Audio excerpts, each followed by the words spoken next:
80-ші жылдардың басында Англияның үлкен қалаларында ереуілдер басталды.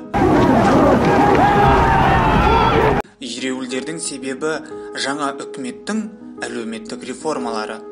Қабылданбақшы реформалар көптеген тұрғындардың әл-ауқатына кері әсер етуі мүмкін.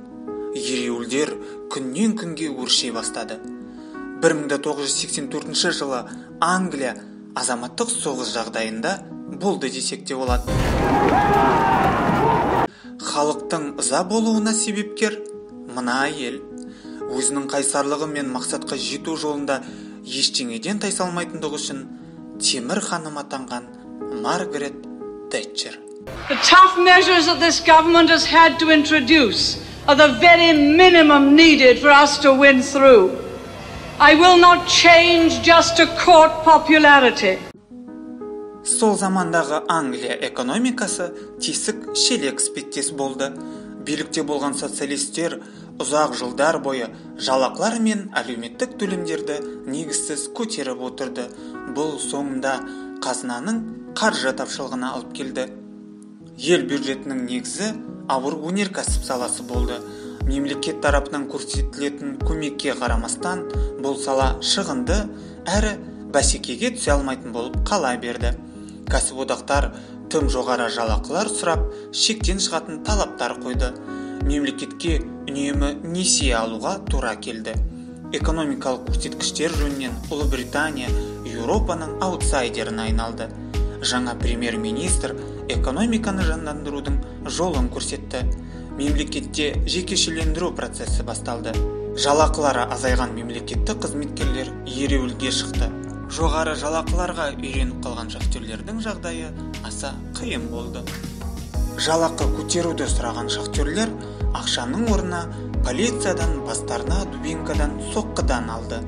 Шахтерлерден кейін ереуілге автомобиль өнеркәсібі қызметкерлері шықты. Жергілікті Rolls-Royce'тарды сатып алған үшін берілетін төлемдер жойылды.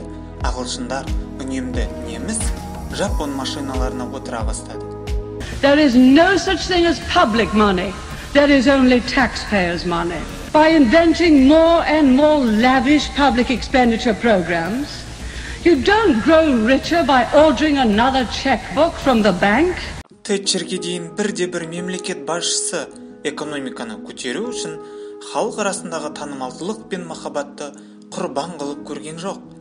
Маргарет үшін бұл проблема болмады, себебі ол халықтың мақтауына тәуелді болмады.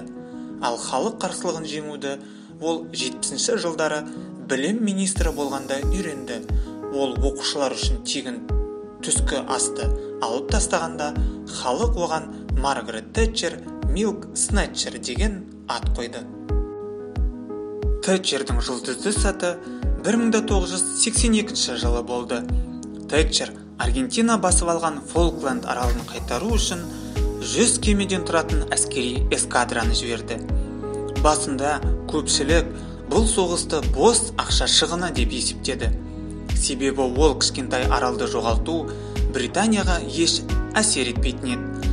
Бірақ Тэтчер кез келген ағылшын өз елін мақтан тұта алу үшін бүкіл бюджеттің 1/4 бөлігін соғысқа жұмсады. Орамал таққан Тэтчердің танк үстінде жүруі әскерді рухтандырды. Тэтчер әскери кеңестерден қалмады, бірақ генералдардың шешіміне еш араласпады. Осының барлығы Британияның жеңісіне алып келді. Аргентина тізе бүкті. Темір ханым қуанышын жасырмады. Экономикалық жағдай да оңала бастады. Тэтчер жеңісті соғыстан кейін халықтың ілтипаты мен махаббатына бөленді. 87 жасында Ұлыбританияның бұрынғы премьер-министрі Маргарет Тэтчер өмірден озды. Маргарет Тэтчер 2013 жылы сәуірдің 8 күні таңертең инсульттен қайтыс болған. Бейнероликтердің жиі шығып тұруы үшін каналға лайк басып жазылуды ұмытпаңыз. Және де коронавирустан аман сау болыңыз.